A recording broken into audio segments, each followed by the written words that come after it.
Hey Boyd, how you doing? Alrighty, so continuing that franchise march, more through the Paranormal Activity series into the fifth installment, Paranormal Activity: The Marked Ones. Now, this is the first one I didn't see in theaters, and it took me years to actually get to seeing this one. Now, this one isn't my first time seeing it. This is my second, but okay. So this one they kind of build it as more of a spin-off. They kind of try to play it up as something different. And if they had only stuck to that, they would have really had something here. Because, honestly, I kind of liked how this one worked. The weakest points of this one was when it was trying to tie itself back to the original franchise. If you just snip those elements out, because they really weren't needed, this is a solid movie on its own. I actually really did enjoy the Marked Ones. So, this one is set primarily then several years after the last one. I don't remember the exact dates, and I don't care enough to look them up. But we're following a group in the Mexican community.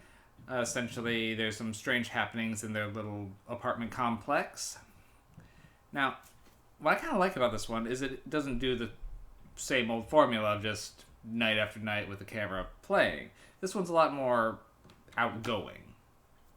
So, this one kind of starts with, they kind of introduce quickly that there's what they believe to be a bruja, a witch, living in the complex, who's kind of got her areas, like, newspapered off so you can't see into her apartment. And we're following a newly grad who's just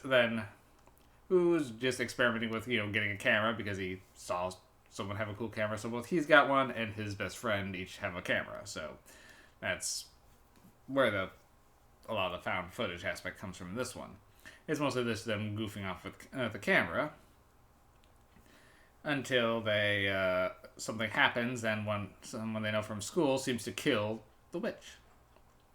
Well, they decide to break into the apartment just to look around, and they find this creepy spell book and decide, hey, let's goof around and let's try out one of the spells. Oh boy.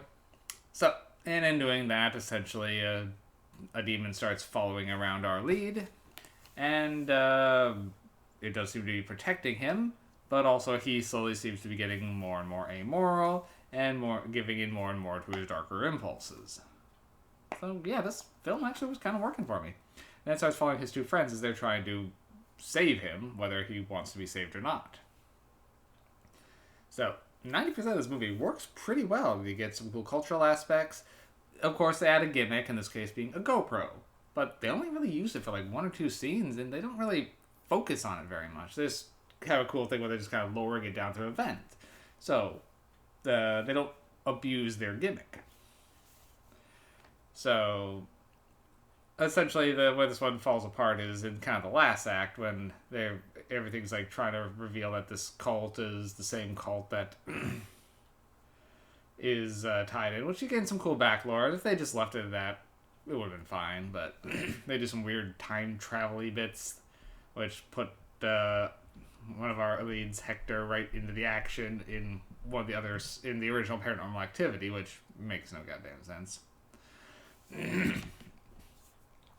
But also, it gets a little silly when they're trying to storm the house of the cult.